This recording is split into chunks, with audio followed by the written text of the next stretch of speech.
দাস। নমস্কার, আমার নাম বিজিৎ দত্ত। নমস্কার, আমার নাম নবজিৎ চক্রবর্তী। আমরা হোজাই ডিস্ট্রিক্টের কমারুদ্দিন স্কুল থেকে আমরা এই প্রজেক্টটি রিপ্রেজেন্ট করছি।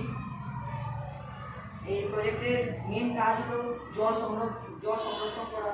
আমাদের ভারতবর্ষে বিভিন্ন জায়গায় বিভিন্ন অঞ্চলে বিভিন্ন মানুষের ঘরে যে ওয়াটার পাম্প দ্বারা জল আমরা সংরক্ষণ করি সিনটেক্সে, সেই সিনটেক্সে যখন ওভারলোড হয়ে যায় তখন জলটি পড়ে যায়। ওই জলকে আমরা বাঁচানোর জন্য এই আমরা মডেলটি বানিয়েছি।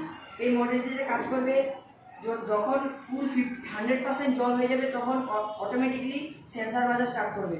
সেটা আমরা এখন করে দেখাবো।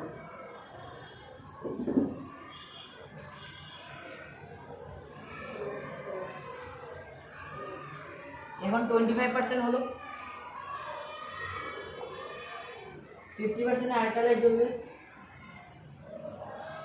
75% আর্কা লাইট জ্বলবে। এখন ফুল হলে সঙ্গে সঙ্গে আমাদের সেন্সারটা বেজে উঠবে। এইখানে সেন্সার জ্বলবে অ্যান্ড রেড লাইট জ্বলবে। ধন্যবাদ।